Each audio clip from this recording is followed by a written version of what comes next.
Vítám vás u dnešního videa. Dnes bych ráda mluvila o dnech, které nejsou pro nás úplně příjemné. Neužíváme si je tak třeba jako já teď tady, ale mám na mysli dny, které jsou pro nás náročné. Mám na mysli ty dny, kterých může být i několik po sobě, kdy se cítíme nemotivovaní, plní pochybností, smutku, nezajímáme se o život a chceme, aby ten den už prostě skončil. Necítíme se dobře ani ve svém těle, všechno nám připadá bezvýznamné a v podstatě tyto dny jenom přežíváme. Když se podíváme na to, co nám obvykle dělá radost, tak vidíme vlastně jen tmu. Zpochybňujeme svůj život, jeho účel, význam a i to, co jsme vlastně dosud udělali. Cítíme se zoufalí a zahlceni nekonečnými úkoly, které musíme plnit. Nechce se nám dělat vůbec nic, naše nejistota se stupňuje a život se zdá příliš náročný a prostě chceme jenom jít spát a všechno nechat být. Tyto dny si neužíváme a těžko se s nimi vyrovnáváme. Po všech těch letech života ve svém těle by si člověk myslel, že tyto chvíle nepřijdou jako překvapení. Ale oni vždycky přijdou. Zbytek času na ně zapomeneme, dokud nepřijdou znovu. Částečně o tomhle mluvím také proto, abych si to vlastně připomněla a naučila se tyto dny také přijímat. Myslím si, že je důležité sdílet i tyto pocity a ne vždy prezentovat jenom ty nejoptimističtější dny. Obzvláště v současné době zveřejňování příspěvků o šťastnějších časech v našich životech, o časech, kdy se cítíme dobře a jsme v krásném prostředí. Někdy je život prostě těžký. Mluvit o tmě a světle není úplně jednoduché, protože mnoho lidí si spojuje tmu s něčím špatným a světlo s něčím dobrým. Ale my musíme umět přijmout i tu tmu jako rostlina, která roste v půdě a potřebuje světlo a slunce, ale také tmavé mraky a déšť. Jsme tu proto, abychom prožívali život v jeho mnoha odstínech. Od tmy až po to světlo. Mám pocit, že přílišný důraz na pozitivní myšlení nebo projevování se může mnoho lidí odradit od selhání. Můžeme být pozitivní v přístupu k životu a soustředit se na to, co můžeme dělat, ale často to, co si myslíme, není to, co skutečně potřebujeme. Hodně jsem se naučila a posunula nebo posílila právě tím, že jsem se setkala s výzvami v situacích a s lidmi, se kterými bych si vědomě nevybrala být. Nepříjemné nebo negativní pocity nás učí více o životě a když jimi procházíme, tak můžeme růst. Teď je velmi moderní prohlašovat a vyzývat, že bychom měli být vždy aktivní, mladí, produktivní a hlavně šťastní. Přesto je to jenom jedna část života. Zestárneme, naše těla zestárnou a je normální, že máme chvíle únavy, nedostatku energie a někdy dokonce i deprese. Zažijeme i nemoci a jednoho dne prostě tento svět opustíme.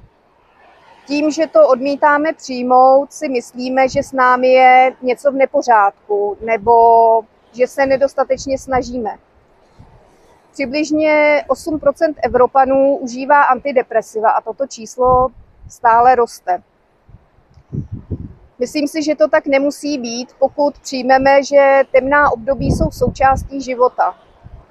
Je velmi důležité umět připustit, že se necítím dobře, než budovat, jak já říkám, falešnou pozitivitu. Tělo je moudré a moc dobře ví, že to není pravda. A zase tímto přístupem jenom jdeme proti svému tělu a vytváříme si v sobě další napětí, které živí náš pocit diskomfortu. Pro některé z těchto dnů mohou existovat důvody. Někdy jsme prostě vyčerpaní po několika rušných týdnech, nebo nás něco rozruší, rozčílí, naštve kvůli tomu, co se stalo. A může to být třeba i změna počasí, nebo prostě bojujeme s nějakou infekcí. Myslím si, že tyto chvíle se nám přijímají o něco snáze.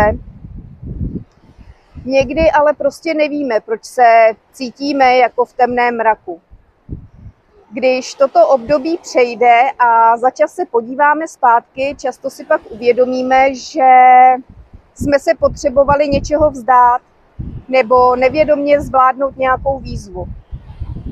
Pokud je to tak, pak zjišťuji, že jsem poté měla více energie nebo kreativity a mohla to být výzva i ke změně. Temné oblačné dny, jak říká moje učitelka Susan, nám pomáhají odpoutat se, odpočinout si a zamyslet se a v konečném důsledku nás vlastně připravují i na ten odchod. Dříve jsem s těmito časy bojovala a myslela jsem si, že mým cílem je už tyto dny vlastně vůbec nezažívat. Myslela jsem si, že když budu dostatečně pozitivně myslet, praktikovat vděčnost, cvičit jógu, shiatsu a pečovat o sebe, nakonec přestanu cítit svou temnou stránku a prožívat nepříjemné dny. Díky meditacím a dechovým cvičením a vlastně i prací se shiatsu si uvědomuji, že dokud jsem ještě naživu, mám v tomto těle ještě hodně práce. Kdybych byla osvícená, tak už bych vlastně tady neměla potřebu prožívat život v tomto těle a s jeho historií. Začínám tak, nebo učím se přijímat svou temnou stránku a méně se bránit tomu, co mi vlastně ukazuje. Tyto dny vnímám jako sice dny temných mraků, ale v tyto dny hodně vnímám své myšlenky a emoce a většinou se k nim méně připoutávám. Chápu důležitost těchto dnů.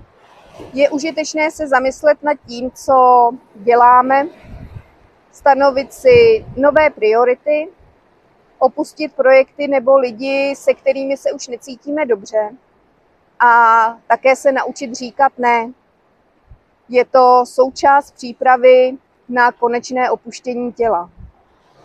A co nám může pomoci v těchto oblačných dnech, jak vidíte, i během videa se neustále vlastně mění počasí pod mrakem a mezi tím svítí i sluníčko. Je to vlastně tak, jako v těch našich životech. A pomoci přijmout nám tyto zamračené dny nám určitě pomůže forma přijetí. Přijmout, že jsou tyto dny nezbytné, že jsou součástí života. Přijměte všechny nepříjemné pocity a vjemy, které se objeví.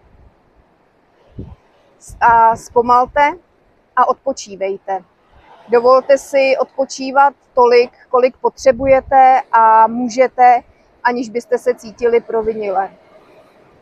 A soustřeďte se na další věc, kterou musíte udělat. Může to být třeba jenom příprava jídla, na kterou se opravdu jenom soustředíte, nebo procházka parkem. A při procházce zkuste vnímat každý svůj krok, pocit v těle, když ten krok děláte. Pomáhá to zůstat v přítomnosti a odpoutat se od těch negativních pocitů. A v neposlední řadě důvěřujte moudrosti těchto dnů. Ne vždy jim rozumíme a je to tak v pořádku, ale věřte, že i tyto dny přejdou a znovu vysvětne sluníčko. Moc vám přeji, ať máte co nejvíce slunečných dní ve svém životě a mějte se krásně.